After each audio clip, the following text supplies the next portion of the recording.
અન્વી ઝાંઝરૂકિયા, બહુ ડાઈ દીકરી. મને એટલા માટે યાદ આવે કે જે શીખવે છે તમને justify what's good in you. ભગવાને આપણને આ દુનિયા ઉપર મોકલે ને એટલે 64 કળાઓ આપીને મોકલે, અને 64 માંથી કેટલી જીવતી રાખીએ ને એ આપણા ઉપર હોય. અને તમને એમ લાગે કે ભગવાને આ વ્યક્તિને હું કામ એને બનાવી હશે, આ ક્યાંય કામ નથી લાગતી. પણ તે દિવસે મારે એવું કેવું છે કે અન્વીનો જ્યારે જન્મ થાય ને, વિજયભાઈની દીકરી ઓળખો છો ને? હા, વિજયભાઈની દીકરી અન્વી જ્યારે જન્મ થાય અને ડૉક્ટર એવું કે મનોદિવ્યાંગ બાળકનો જન્મ થયો છે. દીકરી આવવાનો બહુ હર્ષ હતો, બહુ આનંદ હતો, છતાં પણ ભગવાને જે ઈચ્છું એ થયું. પરિવાર ખૂબ દુઃખી રહે. અમારા અન્વીબેનને વિજયભાઈને દુઃખ થાય કે ભગવાને સંતાન આપ્યું તો આવું આપ્યું.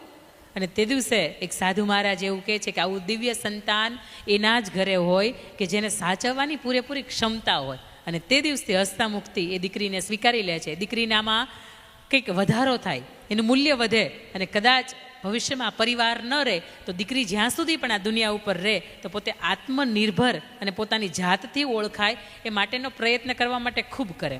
એમને સંગીત શીખવે, એમને હાર્મોનિયમ શીખવે, એમને સ્પીચ થેરાપી શીખવે, પણ એ દીકરી બધામાં પાછી પડે. કારણ કે ભગવાને આવું બાળક હોય ને એની અંદર એકાદી કળા આપી હોય, અને એ કળા ઉપર જો તમે એને ઓળખીને કામ કરો ને તો પૂરેપૂરું એ બાળક આગળ સુધી જઈ શકે. બન્યું એવું કે એક વખત એણે જાતે નાનકડા એવો કોઈ યોગા કર્યો, અને પપ્પાને મમ્મીને વિચાર આવ્યો કે આ યોગાની અંદર મૂકી હોય તો કેવું રહે. ભલે ને કાંઈ ફાયદો ન થાય કાંઈ નહીં, પણ શારીરિક રીતે એના જે અવયવો છે એ તો સરસ રીતે કામ કરે યોગા કરે એટલે. ને યોગા સેન્ટરમાં મૂકે, અને પછી ધીરે ધીરે કરતાં એટલી બધી પારંગત થઈ જાય. રબર ગર્લ ઓફ સુરત તરીકે ઓળખાતી આ દીકરી છે. યસ, વાહ, રબર ગર્લ ઓફ ઓળખાતી આ દીકરી છે.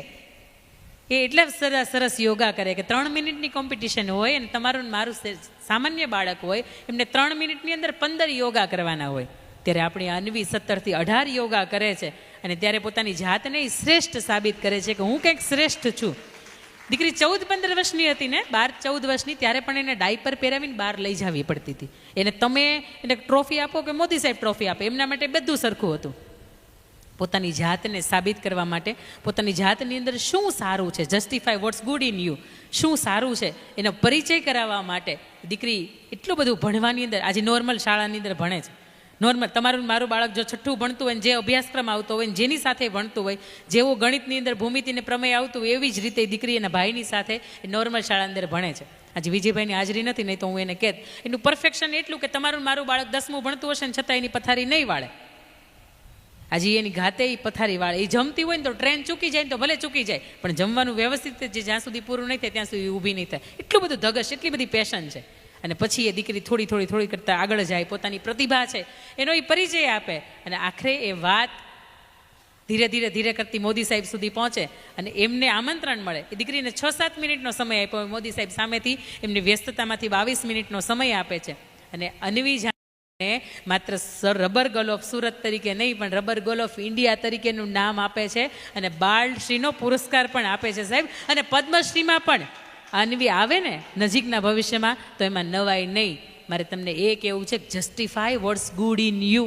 એ બાળક મનોદિવ્યાંગ છે, 85% વધારે અંદરના અવયવો કામ નથી કરતા, અને છતાં પણ જો એની એક કળા ઉપર 15 વર્ષની ઉંમરે મોદી સાહેબને મળી શકતી હોય, પોતાનો બાલશ્રી પુરસ્કાર છે એ પ્રાપ્ત કરી શકતી હોય, અને 21 કે 22 વર્ષની યુવાન થશે ને ત્યાં સુધીમાં એ આપણે પ્રાર્થના કરીએ કે પદ્મશ્રી સુધી પણ જાય. જો એ કરી શકતી હોય તો તમારી મારી પાસે આવડત છે, કળા કૌશલ્ય છે, અને બુદ્ધિ પણ છે.